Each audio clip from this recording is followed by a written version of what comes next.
beautiful souls, and welcome to the Soul to Soul podcast. Conversations now in this lovely lounge of ours. We have a very exciting podcast for you tonight, something that's very dear to Paul and our hearts, called Reset Your Body and Mind as we ascend into the Golden Age.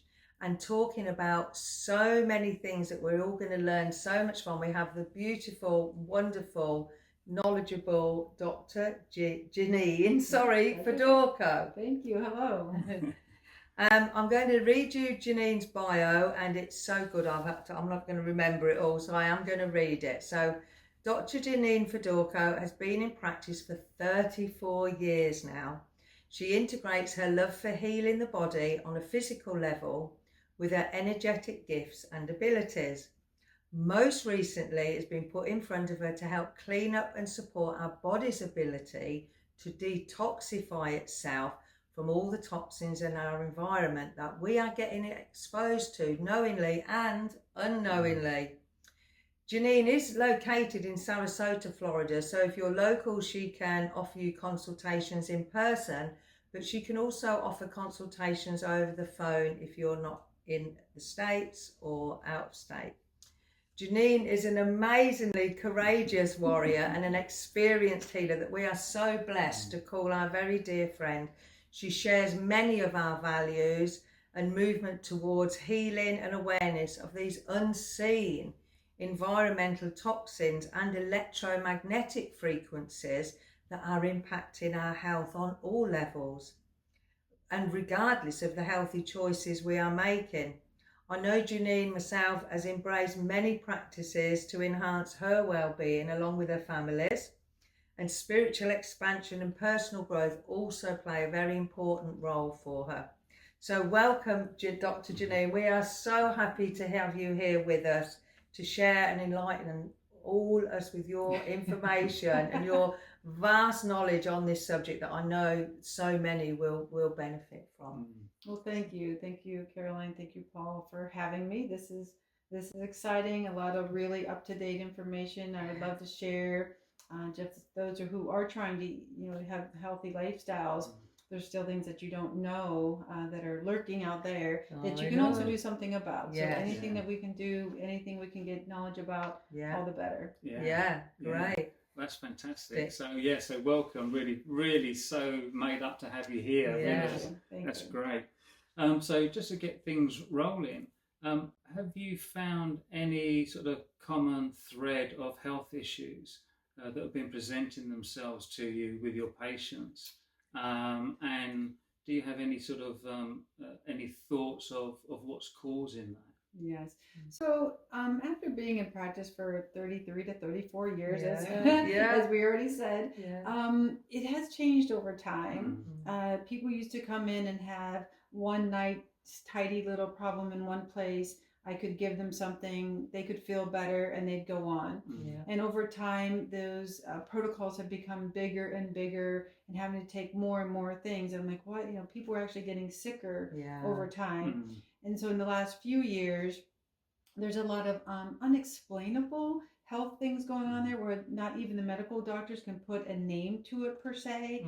It's sort of being elusive. So, and it's a little bit of everything. A lot of digestive issues, a lot of autoimmune issues, a lot of skin issues, a lot of allergies. The aches and pains are always there, anyway. But so, it's just becoming like not even the medical world can necessarily definitively say this is your problem and this is where it came from. It's not so simple anymore. No. But I think a lot of what you've just said is very widespread and is quite common. And I think as well, you start, for me anyway, when you have these things, because sometimes they can creep up on you very slowly. So you're not always fully aware of it. When something's acute, it just makes an impact on you. You're very aware. Right. But when they creep up, it kind of almost like goes under the radar. Correct. That is the other thing. And again, I'll speak for Americans. And again, being in practice so long that things in America have become so commonplace. Everybody thinks they're normal, and that's not so. No. Everybody doesn't have normal bowel movements, so everybody thinks that's the normal way to go. Yeah. Or when I used to live in Ohio, everybody had sinus issues, and they'd say, "Well, I live in Ohio." Well, that's okay, but why do you have that? Yeah. So exactly. So many things in today's world, headaches every day, irregular bowel movements, too loose, too constipated, because everybody knows somebody with those symptoms. They just start accepting this stuff as normal, and it's not normal. No. It can be common but not normal. So our level of acceptance of what health is has lowered so much that we don't even realize how good we can feel. Yeah. So when I start helping them feel better, then they realize how sick they were. But because it's a slow progression, they don't realize how bad they really are.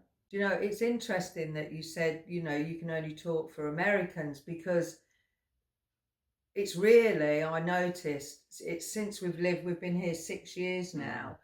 And when we first moved here, we were eating out a lot, and my digestive system was horrendous.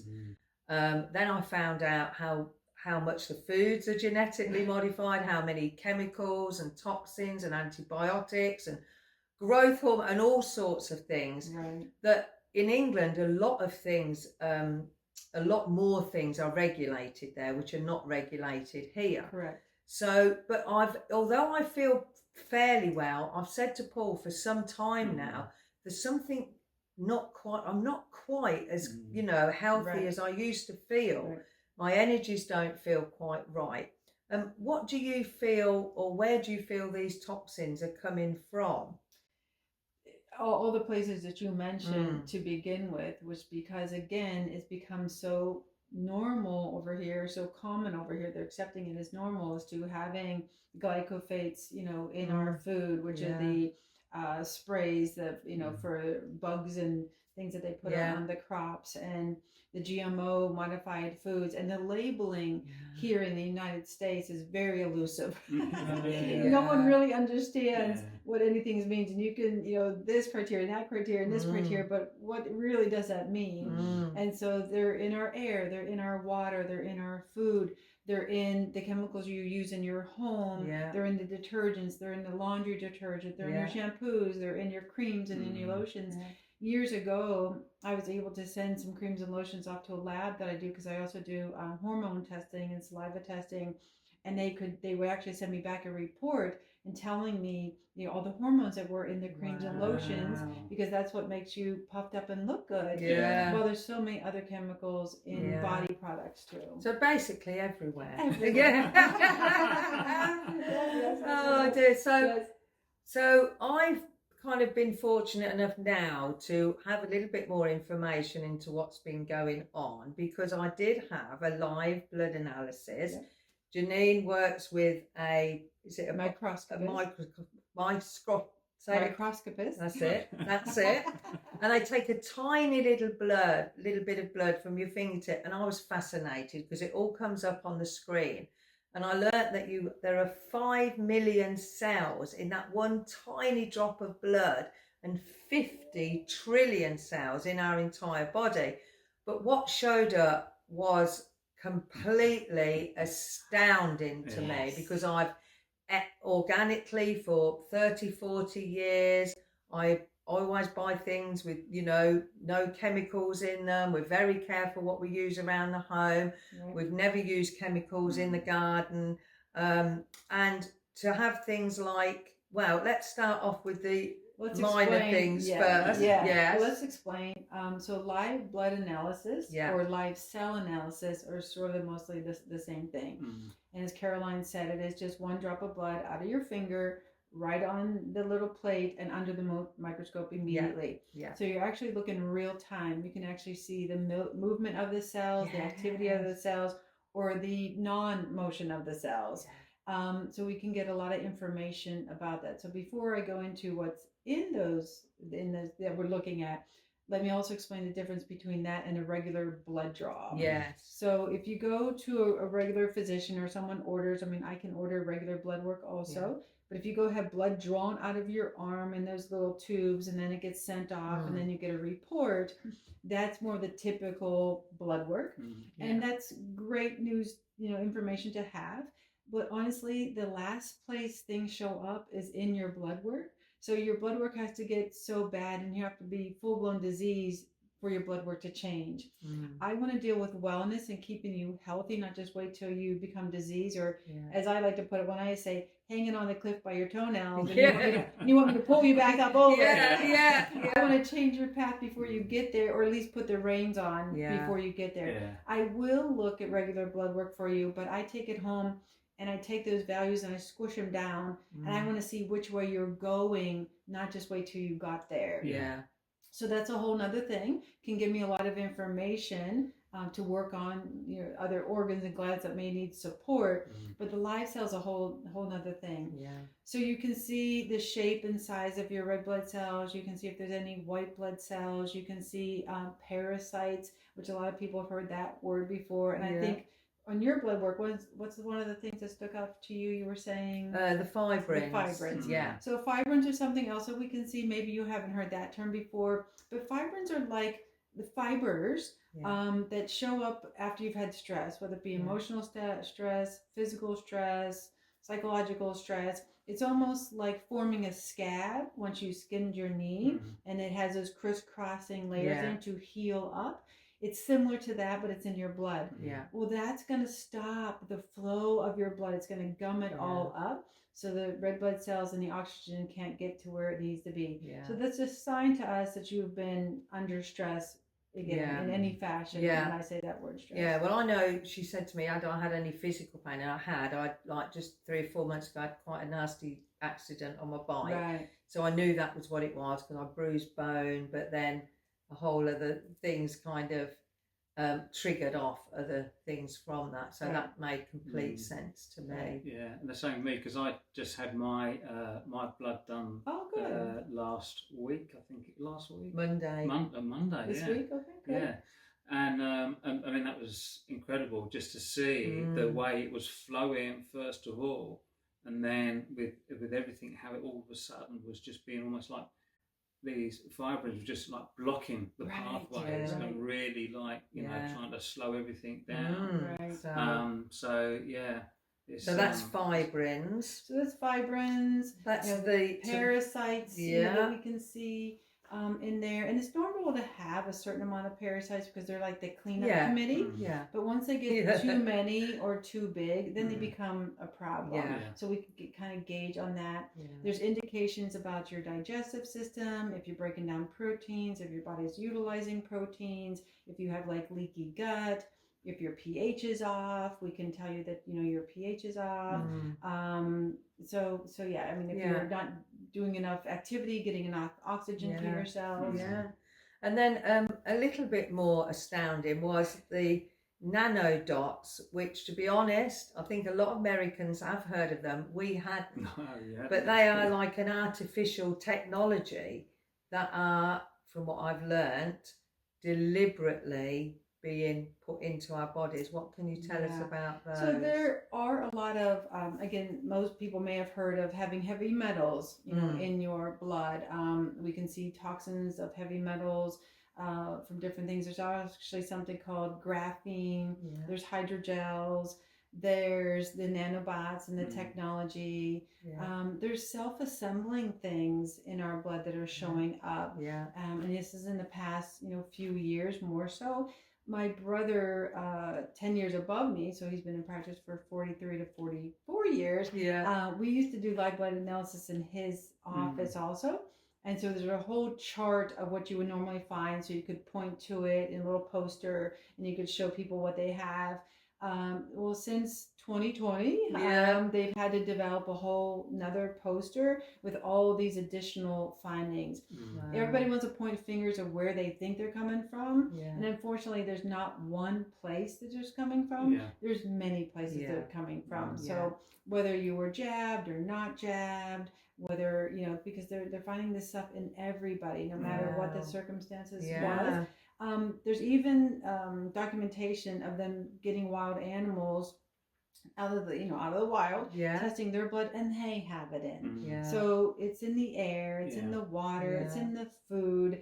So there's many places. At this point, we want that to get cleaned up. We'd like to know that specifically, but what do we have control of is us, and what do we do? Exactly. And I think that, I think there's a lot of hope, certainly in this country now, where they're saying they are going to be cleaning up all these chemicals in food, in the water, and hopefully everything else. But where do you see that these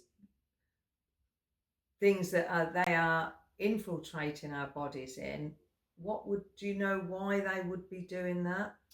Well, there's a lot of theories to that. There's a lot of speculation to that. But these are, a lot of them are technology. I mean, even when we see them under the microscope, they literally look like little SIM cards, and they're like little receivers. And so, they can receive information, they can give information out. Wow. So again, our minds could probably go down a lot of rabbit holes to why that could be. But I like to not even maybe think about that so much, and not give it so much energy, and to just, I know, and God, the universe, the higher self tends to put things in my lap, and they send me patients before, and I need to stay one step ahead of them. And so it's just time for us to do this. Really isn't my job, but someone has to do it, and I'm aware of it. I'm working with some really higher up doctors and scientists that are seeing these things go on. So I'm just privy to that information, and so I'm just here to help us clean it up out of our bodies.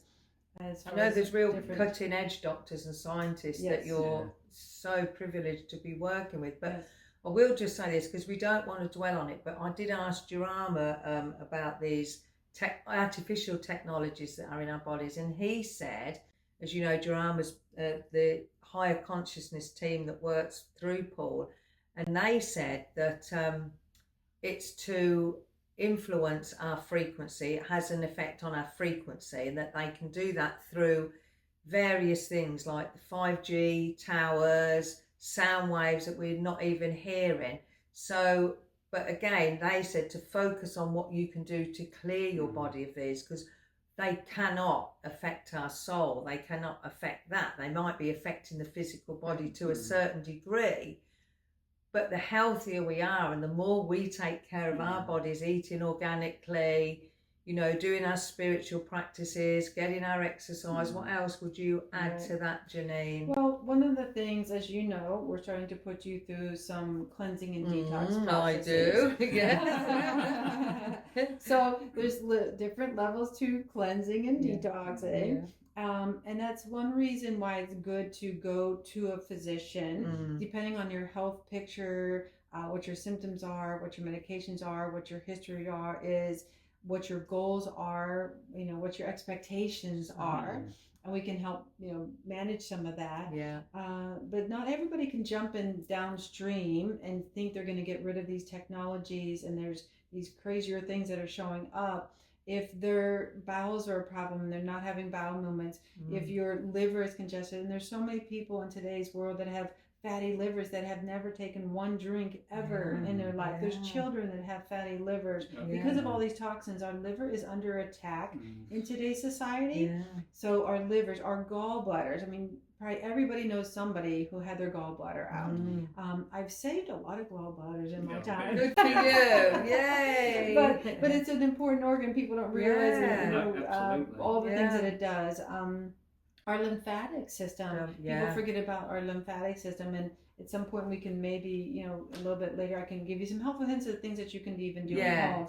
But there's more organs than just taking a good poop that you need to address when you're detoxing these things out. And you got to make sure those channels are open so that when we go to throw them out, they can get out. But I think that's what you're saying. I just remembered what I said to Jeanine. So because I'm in a pre-cleanse at the moment before the bigger detox, and I said to you, well, I hear them shouting, get it out. It's quite funny, so you have to laugh. But I think that there's 2 points really, is that the fact this is all coming much to the forefront of people's awareness now, and the fact that more and more people are getting involved, I think that's a really good thing, because it has to be made more aware of in order for things to move forward from it.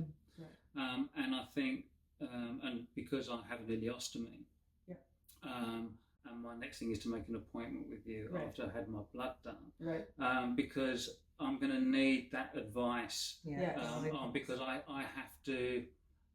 Well, you have a particular situation. So I can dehydrate very quickly. So using your knowledge and understanding can help guide me through that in a much safer and more beneficial way.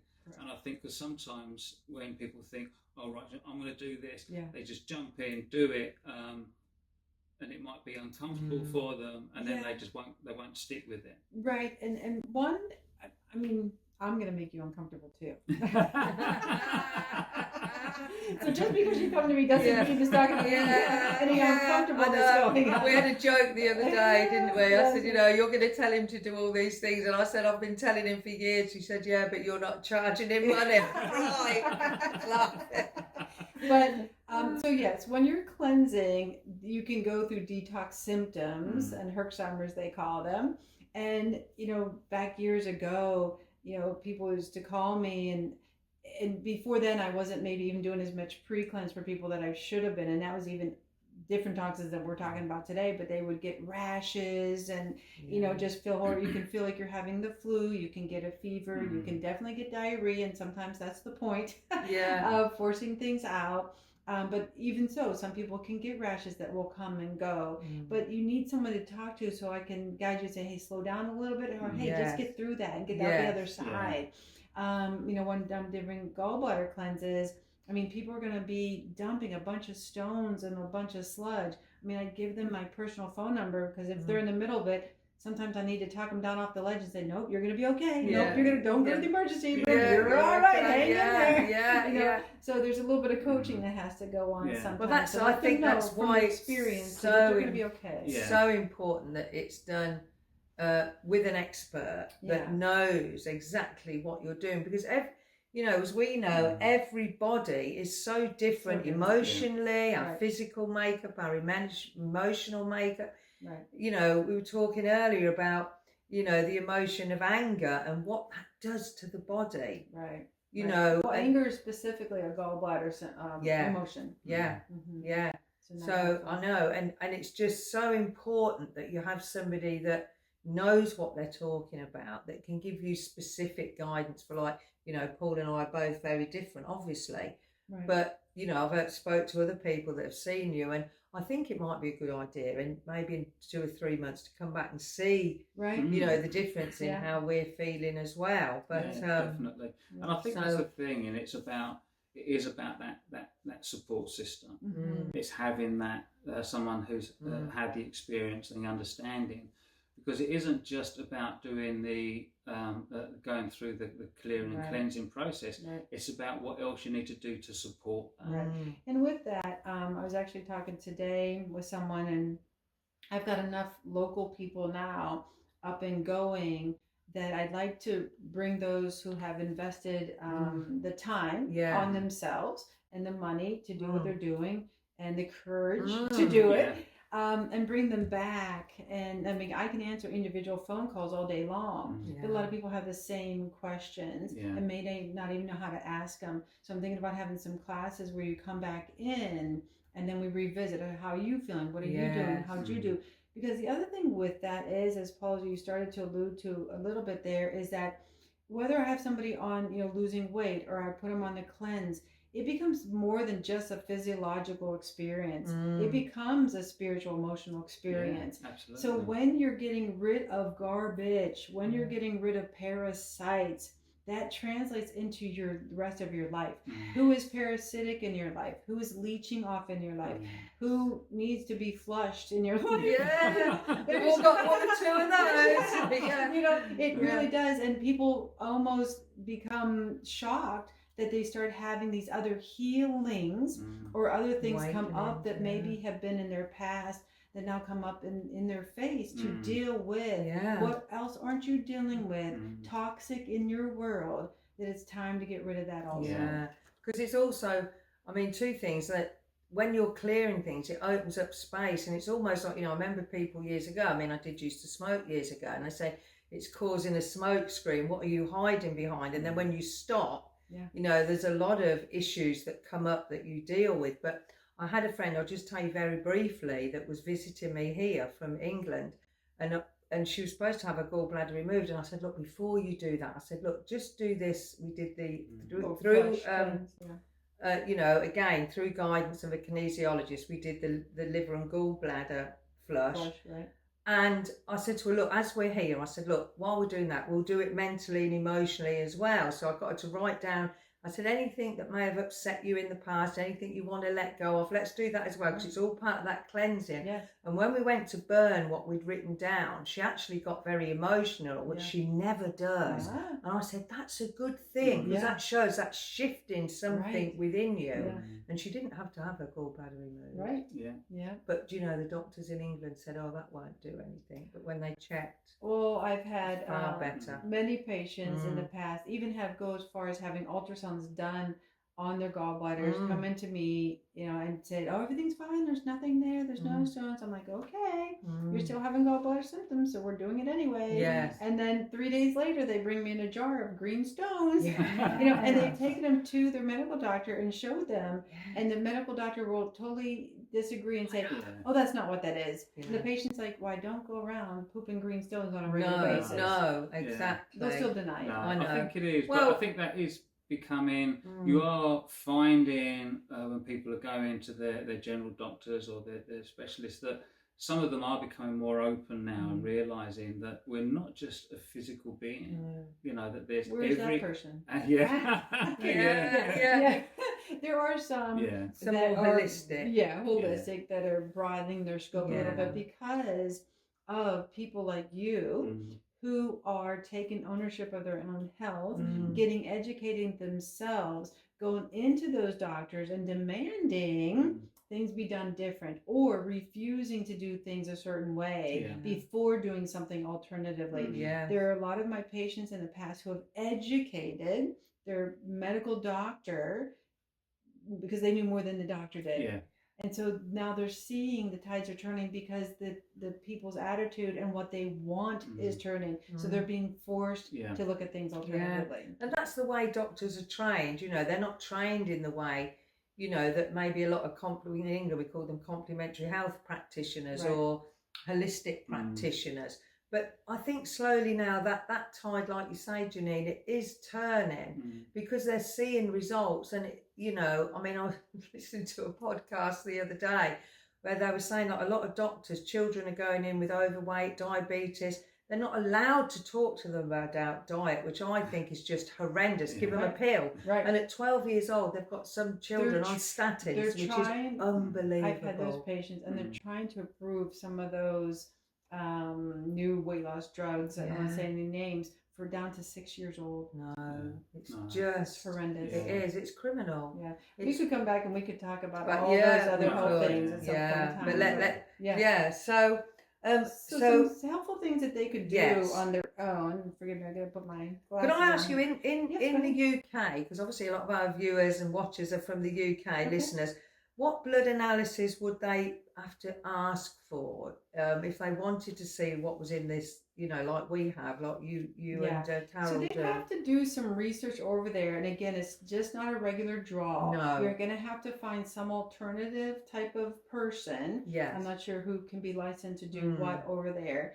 But they specifically want to ask, and they could use the live blood analysis, live cell analysis terms to see. And then when they ask that, they could say specifically, what do you mean? And they literally, again, it's just poking your finger and one drop of blood right on the slide and looking at it. So I'm sure there has to be there must be. Yeah, there's a lot of I know there's a lot of good homeopaths and acupuncture, so that might be to find out where. Thank you. And ask the question, because it might be that they know of someone that they could recommend them to. Thank you. It's an important part. Exactly. But I think in moving into because we are coming into this, or we're already in this golden age of great healing and energy and expansion. And I think to assist us, for me, to assist us in that whole process of moving into our true spiritual expanded state, we need to also be clearer in the body as well. Correct. Clearer in our mind, more balanced, more emotionally together, shall we say. Because if we're not, if we're in that state of tension, I think we're then closing ourselves off to what possibilities can be. Right. Yeah. So what else were you going to advise for people? So there's a lot of, home, if you can't find someone like me right away, and when in doubt, assume you have things that don't belong in your blood there. So you don't even necessarily have to go get one of those done if you don't have access to that. You can assume everybody has things that don't belong in their blood. And doing any type of cleanses, there's no side effects. So you didn't have that in there, you cleaned up something else. So when in doubt, just cleanse. When in doubt, clear it out. Exactly. So like for the liver, there's a lot of liver things like garlic, grapefruit, beets, lemons, turmeric, walnuts, milk thistle. I mean, there's a pre-cleanse I give before the gallbladder cleanse. It's just to have people eat lots of beets. It thins the bile, gets the gallbladder ready to let go of the bile as far as that goes, and organic lemon juice and things like that. There's all kinds of gallbladder flushes you can find out there as far as prepping for them. And the kicker is drinking the olive oil. Because it's the olive oil that you drink like 6 to 8 ounces all at one time. And what that does, it calls upon the gallbladder to say, I need all you got. Whoosh, everybody out. So that is the tough part, but that is the necessary part for something like. But something like when I mixed it with the organic grapefruit juice, I didn't find it too bad. No. Correct. There's your lymphatic system. I mean, people may have heard of like rebounders, just jumping up and down, the dry bushing, the lymphatic drainage that you can find TikTok videos all over the place. They're very important. I mean, your lungs are a detoxing organ. So just doing any type of breath exercise, breathing, deep breathing, yoga, the different breath exercises. I do all that. Exactly. But I think integrating, like you say, this is such good suggestions, Jeanine, because these are things that you can integrate into your daily routine, aren't they? A little bit of yoga, deep breathing, hot water and lemon, Epsom salt baths. I do those. I love those. And then cleaning up your environment, like you said, buying organic, drinking clean water, don't buy toxins to clean with, and those have been, I've been talking about those and a lot of people for years. Now it's becoming a cool thing. So how would you recommend best to wash your fruit and vegetables? That's another thing. One easy way is just use definitely not tap water. No. There's sometimes I debate because Florida water is not good. No, we know that. And there's times I debate is the fruit more toxic than if I put this water on it? So we do have filters at home that I use. But I mean, simple is the distilled white vinegar with some baking soda. And again, you can find recipes all over the internet for that. But you soak them for so many minutes, then rinse them with clean water, and then dry them. And even storing like berries in a glass jar after you damp them, get the dampness off them. Put them in there. They last a lot, longer. Your vegetables, rinse them off. The same type of thing. You can soak them and things like that. Because I tend to just rinse my fruit with the Berkey water. Is that? Which is good, but to go up a step further, you can actually kill some of the microbes with the vinegar and the and even some of the. So it doesn't affect the taste of them then. It does not. You have to kind of play with the amount. There's times where I'm like, oh, that strawberries tastes like vinegar. It's not doing that.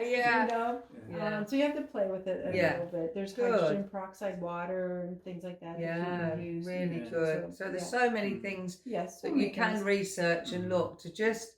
Our bodies really, it is a bit of a cliche, but our bodies are our temple. And first and foremost, we're in a human body and we need to really take care of these bodies. Yeah, we do. And we do our best. Well, we try, and I've always said this, it's never for me, it's never one thing. It's a lot of things, and you try and make it a daily part of your life, so that becomes your habit.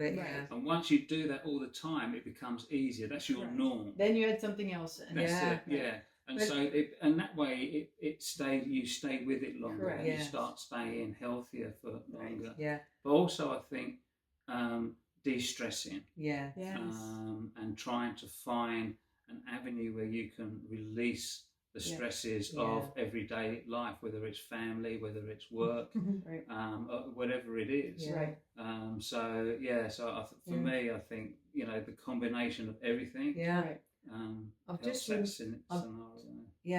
remembered I did have a question for you today. I was at this Galactic Healing meeting today with some wonderful people, and Disha, she was actually at your class last night, but she said a good question would be, yes, you're addressing all the physical aspects. What can we do with the spiritual aspects? How do we that's a great question, because some people there may be people out there across the world who don't have access to clean water, to the ability of doing anything else. And that's where it's you're in charge of you. And raising your vibration, keeping your vibration. Again, when we say that, we mean mentally, chemically, physically, spiritually, emotionally. You do you and take care of you by you shining your light and raising your vibration. Then it helps all of us raise our vibration. And if we were vibrating at the frequency we should be vibrating at, this ugliness that's going on in the world could not be. The disease could not be. These microbes could not be in us. It just wouldn't be able to be. They couldn't be so exist. When you have nothing else other than that's a free thing, and it's always with you. Tune into your heart, tune into your body, tune into your emotions. Simple meditation, simple prayer, whatever is for you. And that's the best the best thing you do, the de-stressing, letting go, surrendering, and not holding on to any of the anger, any of the resentment, any fear, any scared. That just lowers your vibrations and then gives more power to what you're looking at anyway. You're giving it away. You're giving it away. I think fear is a very big thing. So for me, I think just allowing yourself to really be aware of how you are within yourself makes it. Once you notice that, you start being more aware of it, so you can start to take action. And I think now, really, people are awakening to the fact that the realization that is our divinity and taking back our power, living in that divinity, and it's that protects us from this manipulation, and that strengthens us, and then helps us to, really become that change we want to see, to live in the way we want to live life. And like you say, it's funny, as we keep raising our own vibration, and I said today, it's about focusing on our frequency. That's the only thing that we can really do something so powerfully about. And when we do that, and our vibration is strong, these things can't exist within us because they're not in alignment with that lower frequency. We're becoming real awakened beings now, and the more awakened we become, the less this manipulation and these things like violence and greed are not going to be able to exist in that higher frequency, because we have this stronger connection to our divinity. So it's just rounded everything up beautifully. Is there anything you want to say in summary, Jeanine? No, I think that was pretty good. I mean, I think the bottom line is do what you can, in all those aspects we just talked about. Stay out of the fear, stay out of the anger, hold on to your vibration, buy your food, clean it however you can. If you can't, you still sitting in front of you, you bless it, you thank it, be grateful, you eat it, and you move on. Exactly. So thank you so much for joining us. Please remember to continue to share, and if you haven't already subscribed, we would really appreciate you subscribing to these Soul to Soul Conversation podcasts. Jeanine, it's been an absolute joy to have you on. But before we go, where can people contact you? Yes. I work out of Off for Light Rejuvenation Center, right here in Sarasota. We'll put all that in the notes. I'll put it in the notes put all below. that in the notes. Okay. Yeah, so look down below. Yeah. While you're there reading through, drop a comment as well. Yeah. And if you've had any successes with cleanses you've used, put those in the comments. But thank you so much for listening. We trust you've enjoyed this information as much as we have. We will invite Jeanette back in perhaps 3 or 4 months and just see how things have progressed with Paul and myself, because we're very curious to find out after all this detoxing, how we get on. So from us, from our hearts to yours, keep shining your light. We love you. Namaste.